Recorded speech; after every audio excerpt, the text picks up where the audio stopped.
Hello guys, mga idol. Magluto tayo ngayon ng seafood curry. Una, painit natin ng mantika, tapos ilagay natin lahat mga sahog. Yung lemongrass, ginger, garlic, at shallot.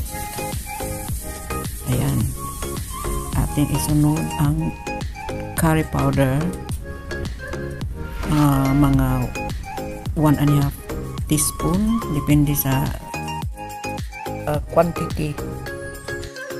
Tapos turmeric, mga 1.5 teaspoon, and then curry paste o curry sauce 1.5 teaspoon lang kasi maanghang yan. Ayaw kong maanghang, ayaw kong sobrang anghang, kaya nilis ko yung ano. Tapos lagyan natin ulit ng kaunti pang curry powder kasi parang kulang. Gawin natin ng mga 1 tablespoon. Ayan. Katapos nyan guys, isunod natin ang coconut milk. Bali mga 1.5 ang ilalagay natin na coconut. Dilata ang coconut namin kasi walang niyongkan dito. Haluin natin at pakuluin guys. Tapos lagyan natin ng seasoning. Takpan natin guys, pakuluin at ating isusunod ang corn, yung corn na white with purple. Hindi yan yung yellow, puti siya at saka purple.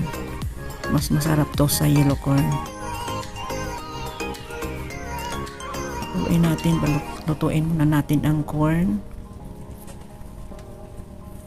Haluin natin para sa kabila na naman. Baliktarin. Pakuluin natin ulit. At ating haluin ulit.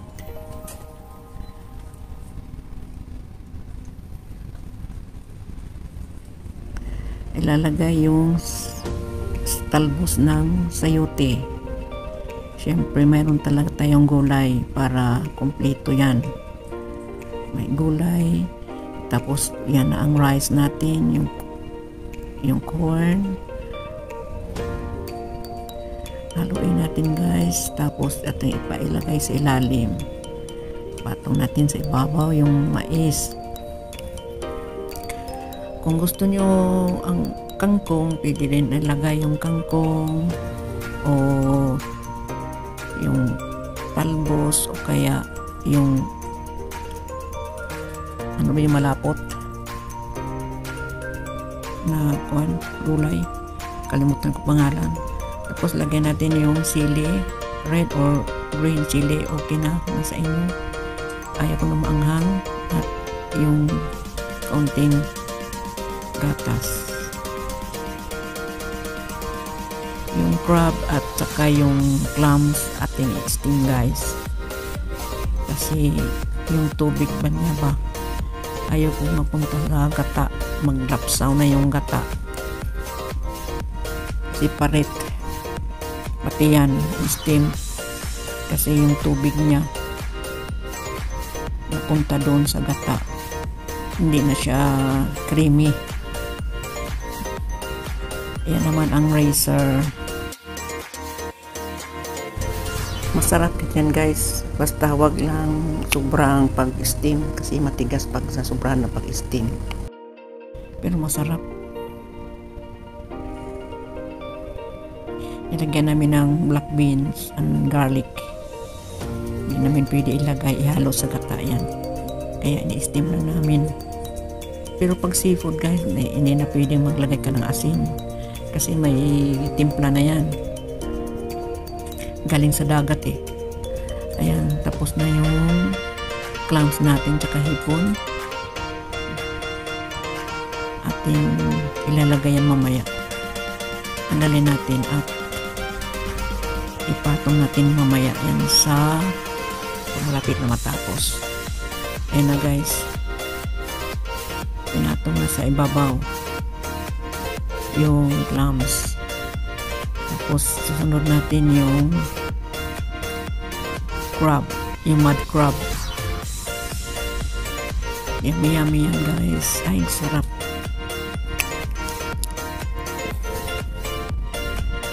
Yung crab, nakaano na yan. Nilinis ko na yan. Tinanggal ko na yung takip niya. Nalis ko na yung mga ano niya dyan sa loob. Mga maitim. Binabrasan ko pa yan. Ayan guys.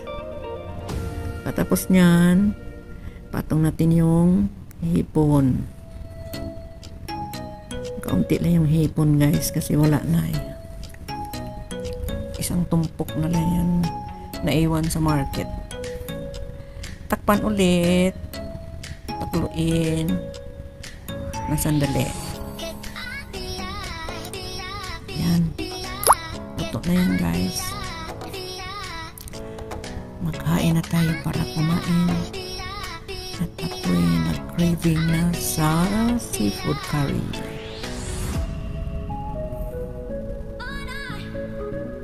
Pag mag-curry kayo guys, lagyan nyo ng full cream milk. Para creamy siya. Masarap.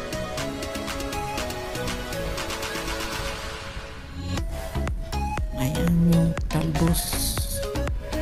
Luto na yung talbos.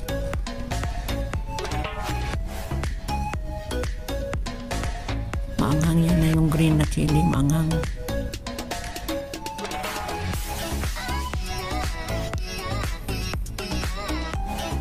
Kahit ano lalagay nyo dyan ng gulay guys. Pwede. Kahit haluan mo pa yan ng ng gulay. Pwede carrots. Ayan na. Ready to eat na guys. Ready to eat. Let's eat na guys. Let's eat and enjoy eating seafood curry. Yummy, yummy, yummy.